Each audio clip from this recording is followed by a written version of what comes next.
আসসালামু আলাইকুম। যারা আজকে এই ভিডিওটা দেখছেন বা দেখবেন, আপনাদের সবাইকে অসংখ্য ধন্যবাদ জানাচ্ছি। আজকে আমি আরেকটা DIY ভিডিও নিয়ে আসলাম। এখানে আমার কতগুলা ফেলনা নষ্ট বাটি ছিল মাটির। ওইগুলা আমি আজকে নতুন করে ওয়াল হ্যাঙ্গিং বানিয়ে নিব। আমি আসলে কোনো জিনিস ফেলতে পারি না।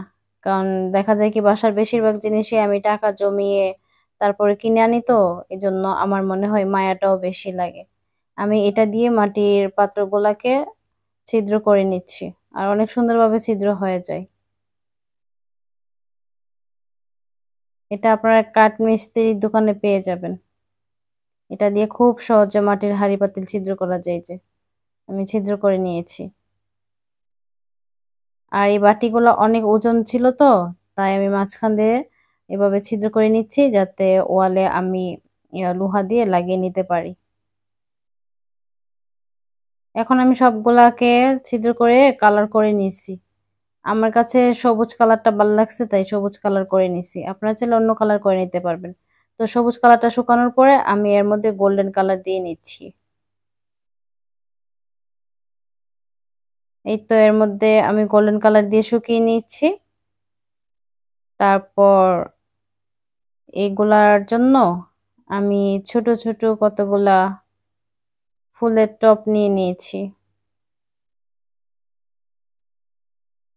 যেসব দোকানে ফুল বিক্রি করে ওই দোকানগুলোতে এগুলা পেয়ে যাবেন আপনারা।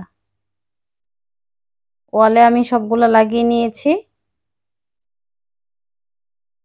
এখন এর মধ্যে মিনি টবগুলা বসিয়ে নিব। এই জন্য আমি গ্লু গান দিয়ে বসিয়ে নিচ্ছি যাতে এগুলা লাগানোর পর না পড়ে।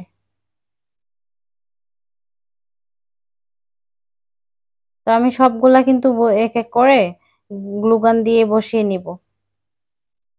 আরেকটা কথা বলি, আমার ভিডিওতে যদি কোনো ভুল ত্রুটি থাকে তাহলে প্লিজ আপনারা সবাই এটা ক্ষমা সুন্দর দৃষ্টিতে দেখে নেবেন।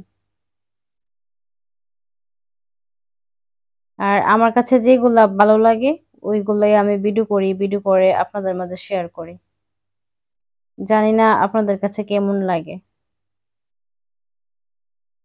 এখন আমি এর মধ্যে ছোট ছোট ফ্লাওয়ার স্টিক লাগিয়ে নিয়েছি।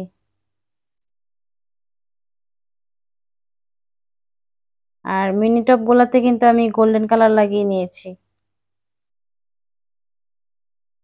এই তো আমার সুন্দর DIY ওয়াল হ্যাঙ্গিং। আমার কাছে তো সত্যি অনেক বেশি ভালো লাগতেছে। আমি জানি না যে আপনাদের কাছে কেমন লাগতেছে এগুলা।